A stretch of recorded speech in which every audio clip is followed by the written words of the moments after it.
한 주간 각 처소에서 또 이 늦더위에 생활하신다고 수고들이 많으셨습니다. 이 안식일 참 마음으로 이렇게 안식일을 맞이해 보는 게 참 얼마만인가 싶을 정도로 이 안식일이 또 이렇게 마음에 와닿는 안식일인 것 같습니다. 매주가 참 이 한 주 한 주가 하나님 은혜라는 생각을 서석에 와서 많이 해보게 되었습니다. 아직까지도 저녁에는 아침 저녁은 선선하지만 한낮 기온은 30도, 31도 이렇게 올라가면 좀 따가운 햇살을 아주 느낄 수 있습니다. 그렇지만은 아침 저녁으로는 우리 가는 골길은 오늘 14도, 15도까지 이렇게 떨어지고, 아무튼 이 환절기라 하죠. 환절기에 여러 어르신들 건강 해양 없이 잘 적응하시고 아름다운 또 계절 맞이하시기 바랍니다. 오늘 우리는 욥기 말씀을 볼 겁니다. 욥기를 통해서 선악의 대쟁투가 우리 삶 속에 어떻게 적용되고 있는지, 어떻게 하나님이 하나님 나라를 만들어 가시는지, 그런 교훈을 좀 얻고자 합니다. 그래서 이거는 욥기 같은 경우는 율법서, 선지자서 하고는 좀 다르게 문학서에 가깝습니다. 시편처럼 문학서에 가깝고, 친구들의 대화가 뒤에 쭉 나오는데 시도 나오고 이렇게 하고 있습니다. 그죠? 오늘 제목은 하나님이 세우신 나라, 주의 나라, 하나님 나라 이렇게 얘기하는데, 뒤에 또 얘기하겠지만은 어느 교회 갔더니 목사님 마치는 기도를 하고 전 성도들이 일어난 상태에서 이 주기도문을 노래를 부르더라고요. 하늘에 계신 아버지 이러면서 주기도문을 이렇게 전 교인이 합창을 쫙 하는데 굉장히 이렇게 와닿더라고요. 보면서 참 저렇게도 주기도문 우리가 이렇게 애우게만 해야지 노래로 또 그렇게 합창을 해보는 것, 또 이렇게 또 다른 의미를 가져왔었습니다. 욥기 조금 글씨가 안 보일 수 있는데 욥기 1장 1절부터 11절까지를 우리가 한번 군데군데 읽어보겠습니다. 우스 땅에 욥이라고 불리는 사람이 있었는데 그 사람은 온전하고 정직하여 하나님을 경외하며 악에서 떠난 자더라. 그에게 아들 7과 딸 3이 태어나니라. 그의 소유물은 양이 7,000마리요, 낙타가 3,000마리요, 소가 500결이요, 양나귀가 500마리며 종도 많이 있었으니 이 사람은 동방 사람 중에 가장 훌륭한 자라. 우리 빨간 글씨 같이 한번 읽어볼까요? 시작. 그들이 차례를 끝내면 욥이 그들을 불러다가 성결하게 하되 아침에 일어나서 그들의 명수대로 번제를 드렸으니 이는 욥이 말하기를 혹시 내 아들들이 죄를 범하여 마음으로 하나님을 욕되게 하였을까 함이라. 욥의 행위가 항상 이러하더라. 이 아침 저녁으로 번제를 드렸는데 이거는 특별 케이스죠. 그죠? 잔치가 끝나고 혹시 절기마다 모였는지 명절에 모였는지 정확한 시절은 알 수 없지만 아무튼 식구들이 모여서 전체 식사를 하고 같이 모임이 있고 난 다음에는 정기적으로 이렇게 번제를 드렸다는 거죠. 자녀의 명수대로 드렸다는 겁니다. 몇 번 드렸다고요? 10번 드렸다는 거죠. 그죠? 10번. 욥은 참 어떤 사람인가? 요즘 이 욥과 같은 사람을 바라보고 가는 우리 믿음의 식구들 있을까요? 욥을 우리가 많이 따라야 되겠죠. 그죠? 동방에서 가장 훌륭한 사람이라고 성경은 표현하고 있습니다. 그죠? 자신의 아들들이 마음으로 하나님께 범죄하지 않을까 염려하며 살아가는 어버이의 모습도 볼 수 있겠죠. 하나님 앞에 옳게 행하는 사람은 참으로 복을 받습니까? 그렇습니다. 가정에서도 우리가 사회에서도 하나님께 정직하고 옳게 행하는 사람은 복을 받습니다. 근데 이 욥을 비롯해서 선하게 살고 이 충실하게 사는 하나님의 종이지만은 고난을 받는 경우도 있죠. 그렇죠? 바로 욥입니다. 그렇죠? 그러면 이런 재앙이 닥쳤을 때 왜 나는 뒤돌아봤을 때 하나님한테 한 점 점이었고 남한테 나쁜 짓도 하나도 안 했는데 왜 이런 재앙이 나한테 올까라는 의문을 가지게 되겠죠. 6절, 하루는 하나님의 아들들이 와서 여호와 앞에 섰고 사탄도 그들 가운데 온지라. 여호와께서 사탄에게 이르시되 내가 어디서 왔느냐. 사탄이 여호와께 대답하여 이르되 땅을 두루 돌아 여기저기 다녀왔나이다. 여호와께서 사탄에게 이르시되 내가 내 종 욥을 주의하여 보았느냐. 이와 같이 온전하고 정직하며 하나님을 경외하며 악에서 떠난 자가 세상에 없느니라. 그렇죠? 이 하나님의 아주 최고의 극찬이죠. 극찬. 이 욥기서는 인간이 가질 수 있는 시련과 고난의 시험에 대한 이 해답을 찾아보는 하나의 교과서입니다. 교과서. 욥은 하나님 앞에 선을 행하였기에 복을 누린 것일까요? 아니면 복을 많이 받아서 하나님을 경외하는 그런 사람일까요? 무엇이 맞을까요? 계속해서 9절로 11절에 있는 말씀을 보겠습니다. 사탄이 여호와께 대답하여 이르되 욥이 어찌 까닭 없이 하나님을 경외하리이까? 주께서 그의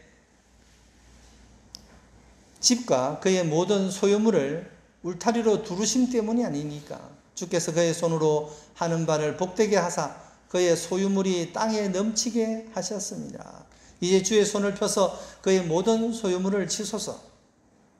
그리하시면 틀림없이 주를 향하여 욕하지 않겠나이까. 이 하나님과 사탄의 대화를 이렇게 들어보면 사탄은 거의 하나님한테 도전적입니다. 그렇죠? 하나님은 뭔가를 주장을 하시지만은 사단은 계속 도전적으로 얘기하죠. 그죠? 욥이 어찌 까닭 없이 하나님을 경외하리까? 그죠? 욥한테 복을 주시니까 욥이 하나님을 경외하는 것입니다. 이 신앙이 생긴다는 것은 복을 받기 위해서 신앙이 생긴다. 그래서 우리가 이제 뭐 옛날 조선 시대인지 그 전인지 잘 모르지만은 이 기복 신앙이라고 하죠. 그죠? 그래서 우리가 이제 복을 받으니까 사실은 뭐 이렇게 하나님을 더 많이 믿지 않냐. 그런데 요즘 세상 이렇게 비교해 보면 선진국일수록 기독교는 쇠퇴해 가고 있죠. 그죠?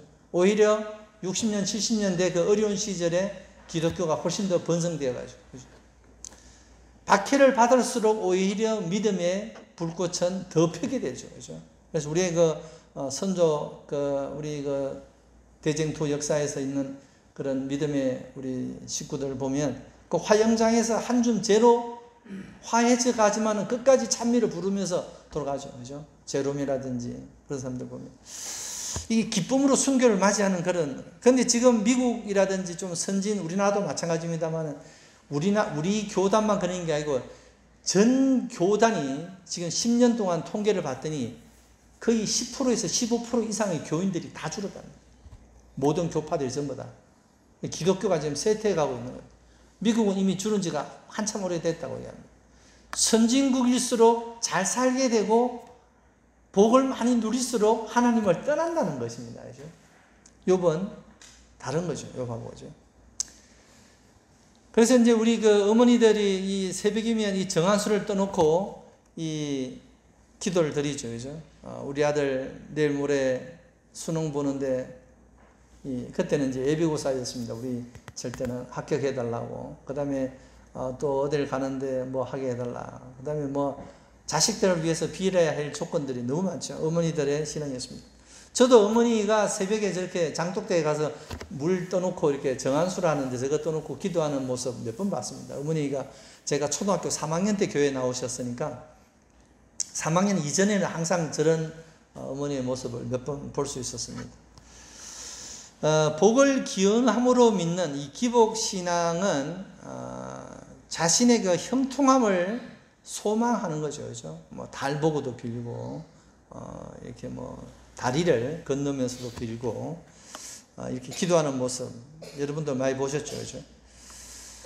이 사탄은 욥이 바로 이런 부류에 해당되는 사람이라고 주장을 하는 것입니다, 그죠? 그런데 여기서 우리가 주목할 점은 본격적으로 욥의 시련이 시작되기 전에 하나님은 사탄의 모든 시험을 허락하신다는 겁니다. 그래, 네가 그렇게 주장하면 욥을 한번 시험해봐라. 그래서 얘기가 이제 나오기 시작합니다. 사실은 이제 하나님이 시험을 주시는 게 아니고 하나님이 시험을 허락하시는 거죠. 허락. 그 일부 교회에서는 이걸 가지고 논란이 돼갖고 막 진짜 좀 안 좋은 말로 하면 싸우고 일부가 교회를 안 나오고 막 이런 적이 있었어요. 왜 하나님이 시험을 허락하시냐? 하나님 그런 분 아니다. 그래서 급기야 그 목회자 분이 공식적으로 사과를 하고 뭐 변명을 하고 아주 그렇게 어려움 당하는 경우도 있었습니다. 뭐 조금 까탈스러운 분이 한두 분 계셨습니다. 그죠? 서석교회는 그런 분 없으시죠? 제가 무슨 말을 하더라도 널리 잘 이해하시기 바랍니다. 그래서 하나님은 참으로 인간이 감당하기 어려운 시험과 어려움을 허락하시는 분이에요. 그죠? 절대 너는 시험을 안 받게 내가 너를 잘 보호해 주겠다. 이렇게 우물 안에 깨우리처럼 온실 안에 있는 그 콩나물처럼 이렇게 보관하는 게 아니고 내 백성임을 증거해서 나타내 보이시기를 원하시는 분이에요. 이 6절부터 보면 이 하나님의 아들들이라는 말이 나옵니다. 그죠? 하나님의 아들들이 나오는데 하나님의 아들들은 또 이 70인역에 보면 천사들이라고도 표현되기도 한답니다. 천사들이. 그리고 이제 그 7절에 보면 사단이 내가 어디서 왔느냐 이렇게 물을 때 사단이 여호와께 대답하기를 땅을 두루 돌아 여기저기 다녀왔나이다 이렇게 대답합니다. 이것도 상당히 도전적인 얘기입니다. 도전적인 얘기. 그런데 하나님께서는 사탄에게 내가 내 종 욥을 봤느냐? 좀 자세히 봐라. 자세히 욥을. 나 그와 같이 온전하고 정직하고 하나님을 경외하는 자가 이 세상에 없다. 걔는 내가 맡아주는 케이스 마카다. 걔를 좀 봐라. 자랑하고 싶은 겁니다. 자랑. 이 하나님의 아들들이라고 하는 이 얘기가 뭐 성경에는 몇 군데 나옵니다. 사실은 하나님의 아들 그러면 이제 아담의 계보를 보면 셋의 후손들을 하나님의 아들들이 세상의 여자들과 뭐 이렇게 나오면서 나오는 것이 최초인데 70인역에는 이제 뭐 사탄으로 번역되기도 하고 또 다른 세계의 거민들이다라고 또 얘기도 하기도 합니다. 그렇죠? 아무튼 하나님은 사탄에게 묻습니다. 내가 어디서 왔느냐? 영어로 보니까 Where have you come from? 네가 어디로부터 왔느냐? 묻습니다. 그렇죠? 그런데 땅을 두루 돌아 여기저기 다녀왔나이다. 참 이 하나님께서 사단에게 관심이 있는 것은 아니겠죠. 그죠? 네가 어디서 왔느냐? 뭐 그렇게 관심이 있겠습니까? 그죠? 그리고 어디서 왔는지 몰라서 물으시겠습니까? 하나님이? 하나님은 범죄한 아담에게도 그와 같은 질문을 하셨죠. 아담아, 내가 어디 있느냐? 아담이 어디 있는 줄 모르고 물으셨을까요? 아담이 거기에 있는 걸 다 알고 있죠. 있는데 아담이 어디 있는가를 묻고 있습니다. 그렇죠? 하나님은 이와 같은 그 물음의 의미를 가지고 있습니다. 사탄은 대답합니다. 땅을 두루 돌아 여기저기 다녀와이다. 일반적으로 뜨돌이 생활을 하다가 하나님 앞에 불쑥 나타난 것처럼 보이지만은 이 사탄의 이 말은 하나님 앞에 굉장히 큰 도전 중의 하나입니다. 원어로 땅을 여기저기 두루 돌아다닌다는 표현은 딱 두 번 나옵니다. 성경에. 창세기 13장 17절에 보면 아브라함한테 너는 그 땅을 히브리 땅입니다. 그죠? 헤브론 땅. 너는 그 땅을 종과 횡으로 행하여 보라. 내가 그것을 내게 주리라. 종과 횡, 가로 세로로 네 마음대로 다녀라. 네가 밟고 다니는 땅을 전부 다 그 헤브론 땅을 내가 너의 기업으로 땅으로 주겠다는 겁니다. 다시 말하면 네가 밟고 지나간 그 땅을 다 너가 가지라는 거예요. 그러면 사단은 거죠. 두루 돌아다니고 왔다는 이 말의 원어와 아브라함한테 얘기했던 종과 횡으로 행하라는 말이 두 말이 같은 말이에요. 그러면 사단이 이 지구를 두루 돌아다니고 왔다는 것은 이 지구가 내 겁니다, 이런 뜻이에요. 내 땅을 내가 휘젓고 다니다가 왔습니다, 이런 뜻이에요. 그죠? 그래서 이 말은 단순하게 그냥 어디 가서 빌빌거리고 놀다가 두루 돌아다니고 마실 가다가 왔다, 이런 말이 아닙니다. 이 땅을 내가 내 주권, 내 땅의 주인으로서 행세하다가 내가 이렇게 이 자리에 왔습니다, 이런 뜻입니다. 또 어떻게 보면 이제 이 우는 사자와 같이 두루 삼킬 자를, 다니며 삼킬 자를 찾는다, 이런 것도 있죠. 그죠? 베드로전서 5장 8절에. 아무튼 그런 느낌이지만은 그 속뜻은 자기의 주권을 얘기하고 있는 겁니다, 사단은. 여기에 하나님은 이제 소유권을 가지고 하나님과 이제 내기를 하는 거죠. 그죠? 사실은 사단의 처소는 어디입니까? 사단의 처소는 없어요. 그죠? 하늘에서 쫓겨내려왔죠. 계시록 12장 7절 8절을 보면 그 하늘에서 전쟁이 있어서 그 용들이 미가를 이기지 못하고 하늘에서 저희 있을 곳을 찾지 못하고 땅으로 내려오는 겁니다. 그죠? 이 하늘의 아침의 아들 계명성이 하늘에서 떨어졌다고 얘기를 하고 있어요. 그죠? 갈 곳 없어서 떨어진 사단이 결국은 하나님이 지으신 이 에덴 동산에서 아담과 하와에게 꾀임을 통해서 죄를 짓게 하고 이 인류가 죄 아래 종속되게 함으로써 소유권이 마치 자기한테 넘어간 것 양 주장을 하고 있는 겁니다. 그렇죠? 어떻게 보면 반박할 수 없는 사실이죠. 국가를 이루는 세 가지 요소가 있죠. 첫째가 뭡니까? 영토입니다. 영토. 그 다음 뭘까요? 주권입니다. 그 다음은 국민입니다. 그 속에 사는 국민이 다 사탄의 족속이에요. 그죠? 사단이, 아담이 범죄하는 순간부터. 그러면 국가의 3요소 중에 가장 큰 영역인 그 백성들이 전부 다 사단일 거예요. 사단이 자기 땅이라고 주장하는 것도 무리는 아니죠. 그런데 주권이 아직까지 누구한테 있어요? 창조주한테 있는 겁니다. 하나님한테 있는 겁니다. 그죠? 자, 창세기 3장 4절에 나와 있는 내용, 그 여자가 이제 그 과일을, 선악과를 만지고 먹고 자기 남편 되는 아담에게도 주는 그 절이 3장 6절이 나오게 되죠. 그렇죠? 이때 그 백성이라고 하는 주권이 국가의 한 요소가 사단한테로 이전되는 순간입니다. 그렇죠? 순간. 그런데 하나님은 당당하게 외치죠. 너가 많은 백성들을 꾀임받고 너가 그 주권을 가져갔지만은 아직도 그 속에 내 백성이 있다는 겁니다. 누구야? 욥이 있다, 욥이. 하나님은 그걸 외치시는 것이죠. 그죠? 내가 내 종 욥을 보았느냐? 그와 같이 순전하고 정직하여 하나님을 경외하며 나를 경외하고 악에 떠난 자가 있다. 아직도 너 백성 아닌 자가 거기서 살고 있다는 거예요. 하나님은 사단한테 이걸 자랑하고 싶은 겁니다. 도무지 반박할 수 없는 이 사탄의 주장에 하나님은 여전히 이 땅은 당신의 소유권이라는 것을 밝히시는 겁니다. 그죠? 사탄의 도전장에 하나님이 내미신 것은 보잘것없는 욥이라는 한 제사장이었습니다. 이 영토 주권이 우리나라도 지금 종종 일어나고 있습니다. 지금 보고 계신 게 뭔지 아시겠죠? 뭔가요? 독도입니다. 독도, 그죠? 독도는 우리 땅이라고 우리가 참 얼마나 불렀는지 모릅니다. 독도는 우리 땅, 위치가 어떻게 된다고요? 울릉도 동남쪽 100길 따라 200리. 그죠? 두 개의 섬이 있습니다. 그죠? 서섬인가 동섬인가 두 개가 있고, 91개의 작은 섬들이 분포되어 있다고 합니다.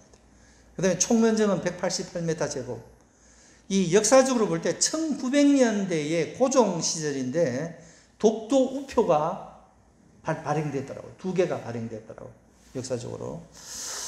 이 과거에는 이 영토 분쟁이 일어나면 이제 국제 분쟁소 이런 게 있었는데 사실은 이제 일본이 이 자기 땅이라고 우기는 뭐 여러 가지 이유가 있답니다. 한번 집사람이랑 하고 그때 또 친구분이랑 일본 여행 갔더니 그 일본 여행 가이드가 얘기하는데 일본이 독도를 우기는 이유가 또 있답니다. 이거 말고 자기 주권을 이렇게 하는 거 말고 스시마섬이 원래 자기네 건데 이게 어떻게 하다가 하여튼 뭐 일제시대 때 전후인가 하여튼 이게 스시마가 일본 땅으로 넘어갔다는 거예요.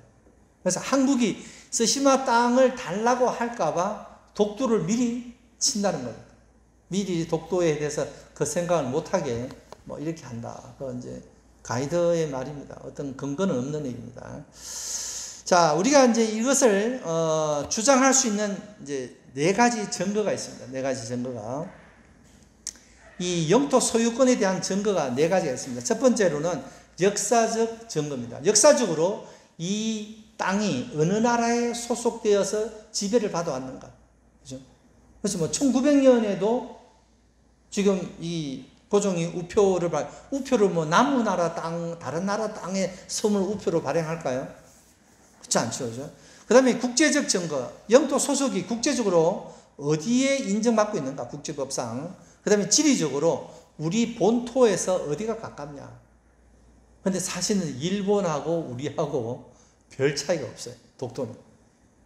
오히려 이제 백령도 같은 경우는 사실은 북한보다도 북한 한계선보다도 살짝 위에 있죠. 그런데 이제 그걸 우리가 백령도를 따갖고 와갖고 이렇게 우리 영역에 속하지만은 이럴 수도 있다는 겁니다. 그런데 마지막 이 네 번째가 오늘의 키입니다. 실효적 지배 증거. 현재 누가 이 땅에 살고 있느냐는 겁니다. 누가 이 땅을 지배하고 있느냐는 겁니다. 그렇죠? 그래서 이제 역사적 뭐 이런 거 쭉 찾아보지만 일본도 이게 대해서 대항할 내용들이 있어요. 역사적, 국제적, 지리적으로 일본도 할 말이 있어요. 따질 말이 있어요. 그런데 마지막 이 실효적 지배 증거가 없어요. 일본 사람이 독도에 살았다는 증거가 한 구절도 없어요. 이 실효적 지배 증거가 절대적인 이제 우리의 주장을 가져오는 겁니다. 1991년 11월에 이 김성도, 김신열이라고 하는 분이 독도로 이사를 왔어요. 물론 그 전에 1965년에 최종덕이라는 분이 독도에 가서 집을 짓고 살다가 돌아가셨어요. 그런데 얼마 후에 이 김신열 씨도 돌아가셨어요. 그래서 지금 그 김성도 씨도 돌아가셨어요. 그래서 김신열 씨 이 할머니인데 이 신열 씨 혼자 이 경찰하고 한 40명 정도가 이곳에서 거주하고 있답니다. 아직도 거민들이 있어요. 그 독도에 사는 우리 주민들이 있다는 겁니다. 그죠? 여기 사는 것이 참 불편하겠죠. 그죠? 편한 생활은 아닙니다. 그럼에도 불구하고 이 내외부는 독도에서 꽤 오랫동안 꾸준히 살아오셨어요. 그죠? 이 얼마나 큰 증거인지 모릅니다. 몇 년부터 몇 년 동안 어떤 주민이 그곳에서 계속 살고 왔다는 것은 우리나라 땅이라는 거예요. 그죠? 영토, 그 다음에 주권, 국민 중에 우리나라가 거의 다 가져오는 거죠. 그죠? 영토 분쟁은 좀 있어요. 그죠? 자, 이 모세의 죽음을 통해서 이 부조 선지자 보니까 모세가 죽었을 때 천사들이 예수님과 같이 그 무덤에 접근할 때 사단은 자기의 주권이 뺏길까 염려했다 이렇게 되어 있습니다. 이 죽음의 문을 넘어선 모세의 시신을 가지고 이 사탄과 다투죠. 그죠? 다투는데 하나님이 너를 꾸짖기를 원한다. 그 말 외에는 없습니다. 뭐 자세하게 다퉜다는 역사 이런 것은 성경에 포함되어 있지 않지만은 아무튼 이 영감의 말씀을 통해서 볼 때 생명의 시여자께서는 모세를 다시 부활시켜서 하늘로 데리고 가죠. 그죠? 자기의 영역 속에 주죠. 이 사탄은 자기의 권한 속에 있다고 주장하지만은 하나님이 그 권한으로 모세를 부활시켰습니다. 그죠? 자, 다시 욥으로 돌아가서 욥을 통해서 볼 때 욥은 하나의 선악의 대쟁투 속에서 살고 있는 겁니다. 욥뿐만 그렇겠습니까? 우리도 선악의 대쟁투 속에서 살아가고 있는 겁니다. 하나님이냐 아니면 이 사단이냐를 우리는 매일의 삶 속에서 경험하고 있는 겁니다. 그죠? 한순간도 하나님과 사탄의 그 사이에서 우리가 갈등 안 한 적이 없었죠. 그죠? 그런데 우리가 이 하나님의 백성으로 남아있다는 이 증거가 너무나 많죠. 그죠? 이 세상에 하나님에 의해서 운행되고 있는 이 질서들이 너무나 많죠. 그죠? 그것은 하나님께서 한순간도 우리를 그냥 버려지지 않고 우리의 백성으로 매김하고 계시다는 겁니다. 그죠? 아무리 사단이 내 백성이라 그러고 자기의 소유권을 주장하더라도 이 욥을 주장했던 하나님께서 오늘 나를 사단한테 대변해 주고 계신다는 거예요. 그죠? 서석교에 다니고 있는 그 누구 방뭐 있다. 걔 좀 잘 봐라. 걔 내 백성이다. 이런 말을 우리 들어야 되는 거예요. 그죠? 욥을 두고 선악의 대쟁투가 이루어지고 있습니다. 그죠? 그의 자식들은 다 죽고 그가 가진 모든 재물들이 다 날아가고 종들도 죽고 다 했지만은 아무런 이유도 알지 못한 채 자기에게 다가온 시련을 묵묵히 견디내는 그런 참 인내심 쉬운 건 아니죠. 그죠? 한순간도 원망할 수 있을 건데 하나님 왜 이런 시련을 저에게 주시니까 하나님한테 따져 물을 수도 있는데 그죠? 주신 자도 하나님이요 가져가는 분도 하나님이요 이 자신을 나무라지 그죠? 내가 태어나는 날 그날이 깜깜했으면 좋겠는데 그죠? 내가 태어나서 엄마 젖을 안 빨았으면 좋았을 건데 자신을 후회하는 거죠. 그죠? 욥은 끝까지 하나님을 원망하지 않고 2장의 맥락으로 넘어갑니다. 2장이 됩니다. 그죠? 2장에서는 이제 또 하나의 국면이 열려서 또 하나님의 아들들이 와 있고 사탄도 그 가운데 왔습니다. 그죠? 사탄이 왔길래 내가 어디서 왔느냐 다시 하나님 묻죠. 그죠? 그리고 난 다음에 하나님께서는 사탄에게 이르시되 빨간 것이 한번 같이 읽어볼까요? 빨간 것이 여호와께서 시작 여호와께서 사탄에게 이르시되 내가 내 종 욥을 주의하여 보았느냐 그와 같이 온전하고 정직하여 하나님을 경외하며 악에서 떠난 자가 세상에 없느니라 내가 나를 충동하여 까닭없이 그를 치게 하였어도 그가 여전히 자기의 온전함을 굳게 지켰느니라. 하나님께서는 사탄이 주권자라고 주장하는 땅에 나의 백성이 당당히 살고 있다는 실효적 지배 증거를 말씀하고 계시는 겁니다. 그죠? 거기 내 백성이 있다는 겁니다. 그죠? 사탄이 또 이렇게 또 주장을 하죠. 그죠? 가죽으로 가죽을 바꿔오니 사람이 그 모든 소유물로 자기의 생명을 바꿀지라. 생명의 위협을 가하라는 겁니다. 그죠? 이제 주의 손을 펴서 그의 뼈와 살을 치소서 그리하시면 틀림없이 주를 향하여 욕하지 않겠나이까. 그죠? 사탄도 잘 지리려고 하지 않습니다. 그죠? 끝까지 하나님을 물고 늘어집니다. 그죠? 사탄은 욥이 시련을 견딘다고 하나님을 끝까지 경외하는 걸 보고 여전히 자기의 소유권을 주장합니다. 그리고 이번에는 그의 가죽을 치라고 얘기합니다. 그죠? 몸에 흔대가 나고 감당하기 어려운 시련을 주라고 얘기합니다. 그죠? 그와 시련을 주고 잿더미 속에 앉아서 그 부스럼을 끌고 있는데 친구들이 찾아옵니다. 그죠? 그래서 일주일 정도는 뭐 금식을 했는지 하여튼 울고 슬픔이 있다가 일주일이 지난 다음에 바깥에 난 상처보다 더 아픈 상처들을 찌르게 시작하죠. 친구들이. 그죠? 이 친구라는 게 그런 거예요. 친구가 이렇게 따뜻한 친구가 잘 없어요. 친구가 내가 잘 되면 그죠? 와서 찔러요.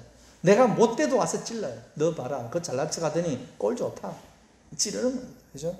너 그렇게 갔었다고 빵빵 하더니 너 하나님한테 죄를 많이 지은 거야. 그러니까 하나님 너한테 복 주는 것보다는 복 주다가 네가 마음에 안 드니까 벌 주시는 거야. 회개해야 돼. 우리가 누구 아플 때 그죠? 가깝고 그죠? 제발 이런 말씀 안 하셔야 돼요. 뭐만 하셔야 돼요? 힘들하고 우는 분한테 가서 그냥 울리기만 해야 돼요. 너무 아프다. 너무 마음이 아프다. 그냥 우시다가 오는 거예요. 그죠? 너무 좋아하면 그죠? 같이 그냥 웃다가 오는 거예요. 그것만 하면 되는 겁니다. 그죠? 하나님이 뭐 복을 줬니, 저주를 하셨니, 나한테 벌을 줬니, 이런 거 하실 필요 없어요. 그죠? 그냥 욥이 아파할 때 친구들이 그냥 옆에서 그냥 가만히 있으면 주도 고마운 거죠. 그죠? 그죠? 아내마저도 잔소리를 합니다. 아내마저. 아내도 여러분 영원한 여러분의 위안자 안식처가 아닙니다. 여러분 그 남편이 여러분 영원한 안식처가 위로자가 아니에요. 그 남편도 언젠가는 아내한테 찌르는 말을 할 수 있고 아내도 바늘로 콕콕 찌르는 말을 한두 번 하는 게 아니에요. 찔러요. 정신 차리고 똑바로 살아라고. 그죠? 근데 그거를 둘러서 얘기하면 하나님이 대신해서 아내를 통해서 나한테 저렇게 자극을 주신다고 생각하면 덜 서운하겠죠. 그죠? 욥도 그렇게 생각했을 겁니다. 그죠? 욥이 이혼했다는 말 없잖아요. 그죠? 다 끝나고 난 다음에 욥 이혼했다는 얘기가 어디 있습니까? 전 잘 몰라서 그러는데 없죠. 그죠? 욥은 끝까지 이 어리석은 일로 하나님을 향하여 범죄하지 않았습니다. 그죠? 경외하는 마음을 지켰습니다. 요 한번 읽어보겠습니다. 인생 자체는 대쟁투의 연속이다.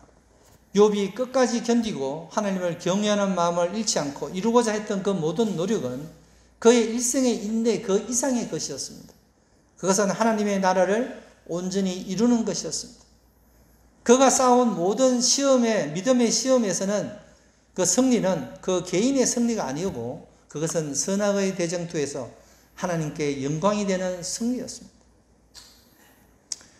누가복음에 보면 바리새인들이 예수님께 묻습니다. 하나님의 나라가 어느 때에 임합니까? 이럴 때 예수께서 대답하여 이르시되 하나님 나라는 볼 수 있게 임하는 것이 아니고 여기 있다 저기 있다 하는 것이 아니고 하나님 나라는 너희 안에 있느니라 이렇게 얘기하셨습니다.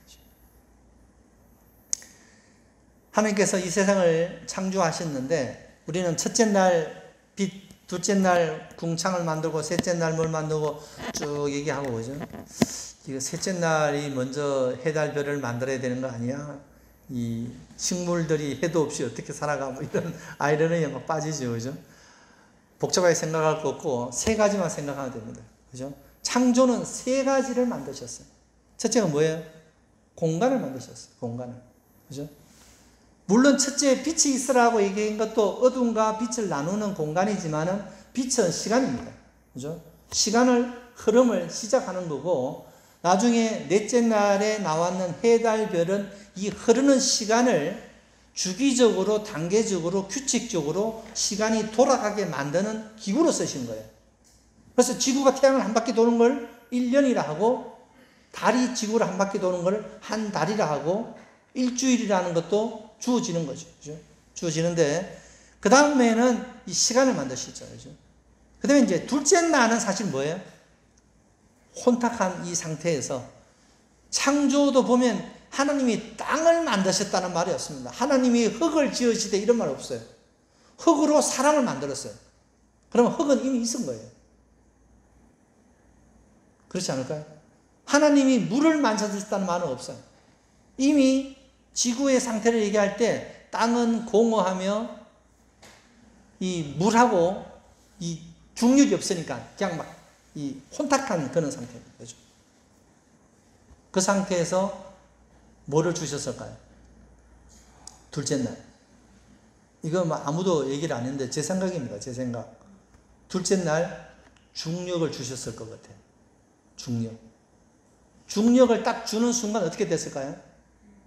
중력보다 더 가벼운 물은 공중에 떠는 거죠. 이게 구름이죠, 구름. 중력보다 무거운 물은 어떻게 될까요? 땅으로 떨어진 거예요. 그래서 뭘 이룬 거예요? 바다를 이룬 거예요. 그렇죠? 근데 이걸 중력이라고 얘기하는 분은 한 분도 없었어요. 제 생각입니다. 맞다고 자꾸 뭐 어떻게 그런 말 할 수 있냐 이렇게 나중에 따지지 마세요. 제 생각입니다. 제가 그 한 번 그 학교에 있을 때인데 그 삼성에서 뭐 주관하는 세미나가 있었어요. 그래서 수원에 한번 찬스를 했는데 서울대 명예교수라고 하는 분이 빅뱅 이론에 대해서 1시간 강의를 하는 거예요. 빅뱅. 지구가 어느 날 이 별이 터지면서 떨어져 나오는 작은 덩어리가 하나 생겼는데 이게 지구가 되었다. 이걸 가지고 1시간을 설명하는 거예요. 짜증나고 막 왜 그렇게 막 이렇게 속에서 분노 같은 게 올라오는지. 딱 끝나고 질문을 받는데 제가 마이크를 달라 해서 마이크를 받았어요. 교수님 설명 잘 들었는데 전 크리스찬입니다. 아, 나도 크리스찬이에요. 나도 뭐 어느 교회 다닌다고. 저는 제7회 안식일 예수재림교회 다니는 그 교인입니다. 그런데 교수님은 무슨 근거로 그런 얘기를 하십니까? 근거가 있습니까? 근거가 아니고 이거는 그냥 이론이고 학설이라는 거예요. 학설. 그 말도 안 되는 학설을 지금 300명 이상 되는 사람들을 모아놓고 1시간 동안 그렇게 얘기하시는 거 이게 말이 된다고 생각하십니까? 그러면 중력은 어디서 생겼습니까? 대답을 못하시. 중력은 뭐 어디서 생겼겠죠. 그걸 왜 나한테 묻습니까? 그런데 제가 이제 둘째 날 생겼다는 주장은 못했어요. 워낙 교인도 아닌 사람도 있고 하니까. 자, 마지막으로 만든 것이 뭘까요? 이 시간과 공간 사이에 만든 것이 생명체고, 마지막 이 창조의 가장 걸작품이 누구예요? 인간입니다. 인간. 그죠? 이 공간과 시간 속에 당신이 만드신 최고의 걸작품 인간이 탄생한 겁니다. 그죠? 이 세상에 당신의 나라가 만들어진 겁니다. 뭐가 만들어짐으로써? 인간이 창조되면서 당신의 나라가, 하나님의 나라가 만들어지신 것입니다. 그죠? 하나님의 형상으로 지음받은 인간이 그 나라의 주인이죠. 그죠? 이 지구의 주인이었어요. 아담이 주인이었어요. 실제적인 주권자는 하나님이었지만 아담이 주인이었어요. 아담이 동물들 이름 다 지어주고, 새들 이름 다 지어주고, 동물들 그 이름 다 지어줬어요. 그죠? 실제적인 주인이었어요. 근데 그 주인이 넘어가는 거죠. 그죠?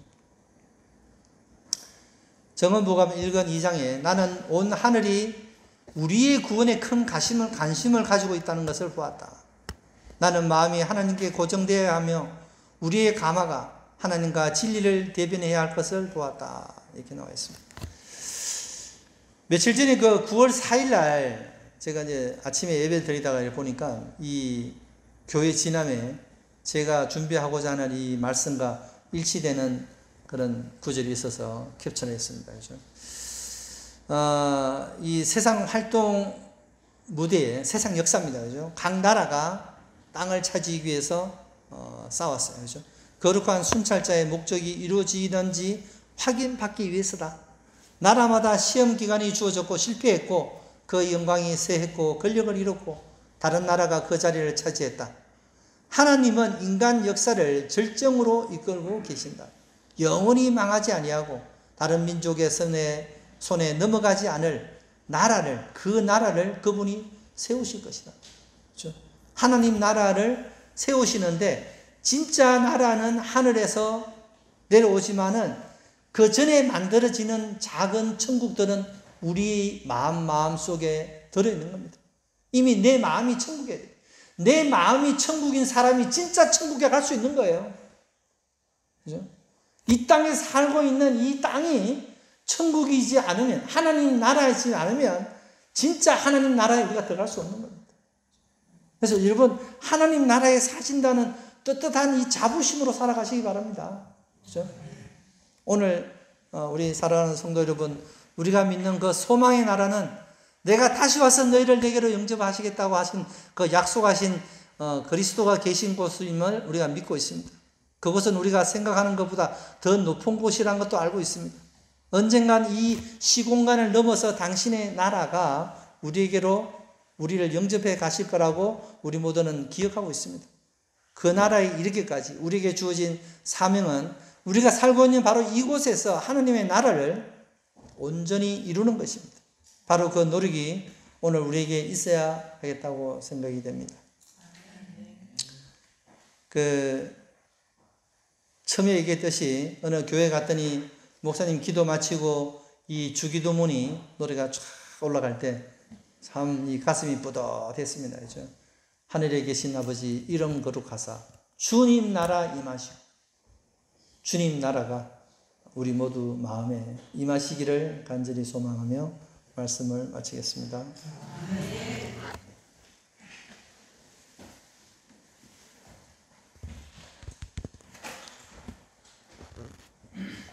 찬미가